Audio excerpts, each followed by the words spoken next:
We're going to skip section 4.4. I'm going to refer to that in this lesson. We're going to use something from it. But section 4.4 is kind of a way of representing and organizing data. Might be worth looking at, but we're going to move on to section 4.5, which is about conditional probability. So, with conditional probability, we're again looking at that problem, what if we have more than one event going on? If we're going to flip a coin, like flip a quarter, heads or tails, we got a 50-50 shot of getting heads. If we flip a nickel, we got about a 50-50 chance of getting heads. Our chances, our probability of getting heads on the nickel is not affected at all by what we did with the quarter. That's a nice situation. It gets more complicated, though, when we look at problem of, hey, what's the probability that I have a hamburger for dinner? Because what I have for dinner kind of depends on where I'm eating dinner. Am I eating out? Am I eating in? Am I making my own dinner? Is my wife making my dinner? You know, we got a lot of things going on. So we now have, this is what we call a conditional probability. The probability that I have a hamburger for dinner is conditional on something that happens before. So we're going to say probability that I have a hamburger for dinner depends on the probability that I'm eating at a place where I can get a hamburger. So this is what we mean by a conditional probability. We denote that with this. Let's do this. This notation here, we use, go back. Use the probability, P for probability, but we go B and align A. So it's the probability of B given that A has already happened. And A is the given event. So, if we define my experiment roll of 20, a fair 20-sided die, and my event T is I roll a 12, my event E is I roll an even number. So take a minute, pause the video, see if you can figure out what 1, 2, and 3 are.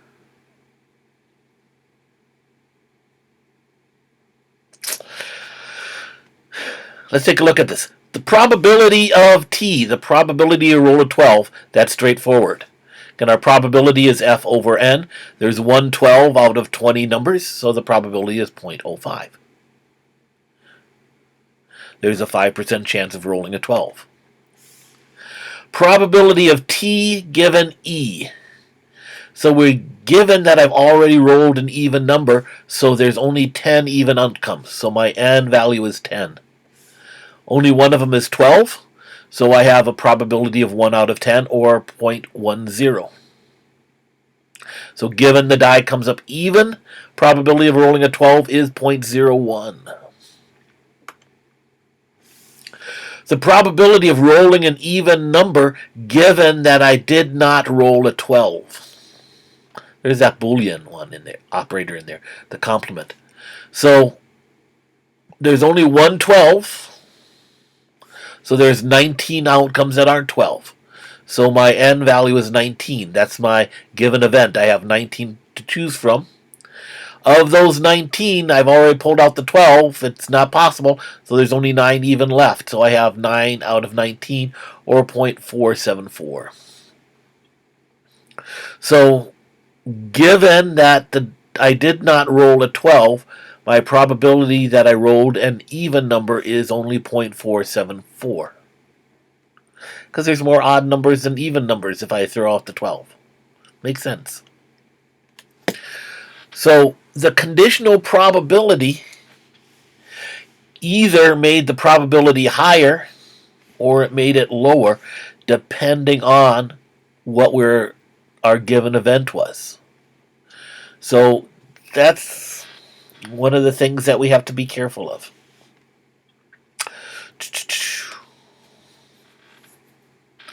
So, here's where we're going to talk about section 4.4 slightly.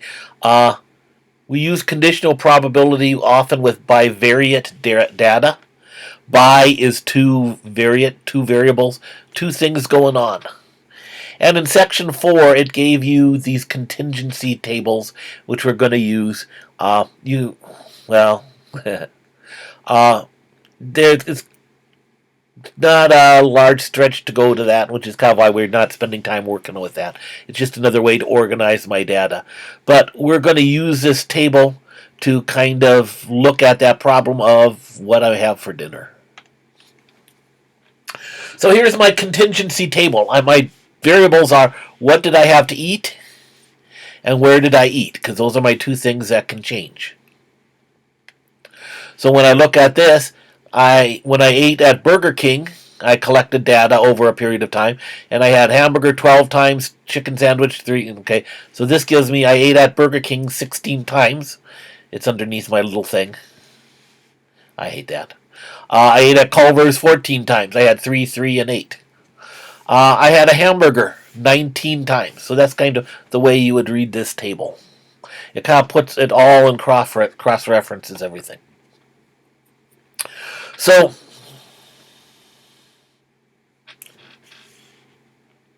see if you can find these three. Probability that I had a hamburger. Probability that I had a hamburger given that I ate at Burger King. Probability that I ate at Burger King given that I had a hamburger. You know what? These are different orders. Does that make a difference? So the probability of a hamburger is unconditional. I ate out 72 times. Had an hamburger 19 times.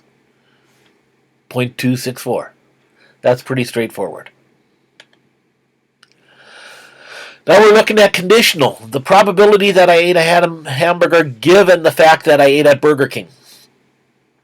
So I ate at Burger King 16 times. 12 of them I had hamburgers.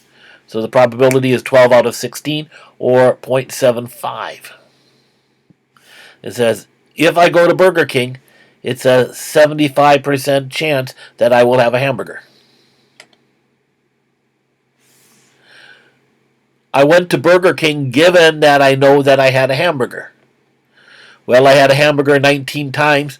12 of those times were at Burger King. So again, 12 out of 19 is 0.632.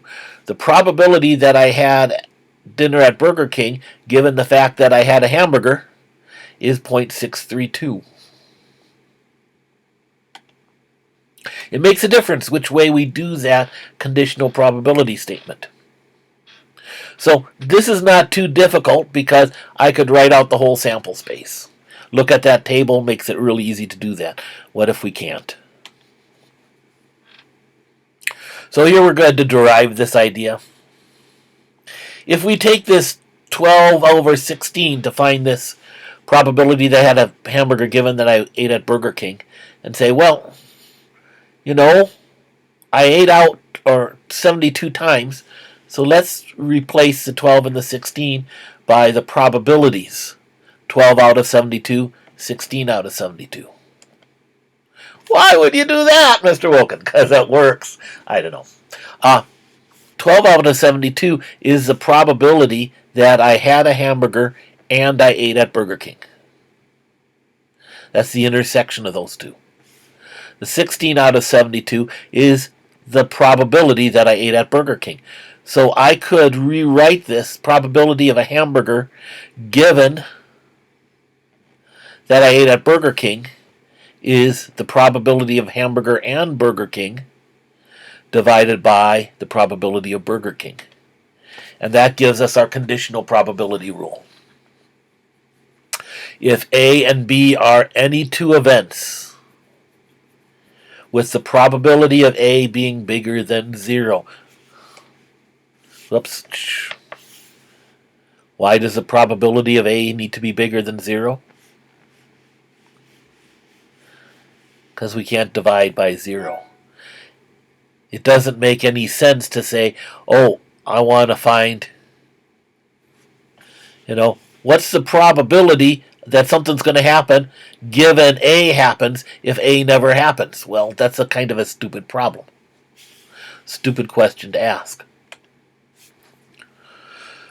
So let's see if you can do that. here's our setup. Census Bureau looked at citizens 15 years of older and said, what's their living arrangement? So, do they live alone, with a spouse, or with others?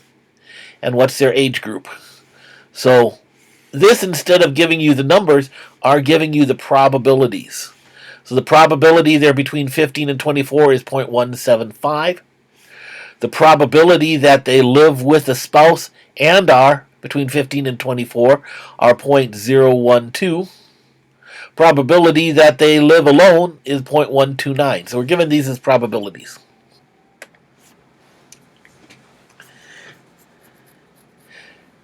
Take a minute to see if you can do these problems. And let's... Oops, that's not what I wanted. I messed that up. Okay. I guess I won't. I was going to write on it, and I messed it up, so I can't. So I'm going to just leave it like this.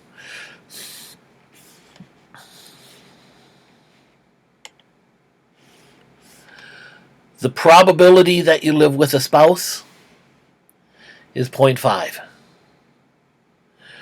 Probability over 64 is 0.158. Probability you live with a spouse and are over 64 is 0.88. The probability that you live with a spouse given that the person is over 64.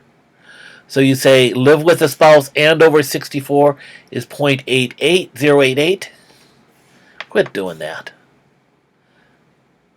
But we also want to say given you're over 64. Over 64 is 0.158. So that would be 0.088 divided by 0.158 is 0.557. The probability that you live with a spouse given you're over 64 is 0.557. If we'll let it chill out here, the probability that the person is over 64 given that they live with the spouse, again, we go the 0.088 is a intersection, but now we're given they're living with the spouse, so you divide it by 0.5. So 0.088 divided by 0.5 is going to be 0.176. And that is conditional probability. Yay! So here is your assignment. Enjoy.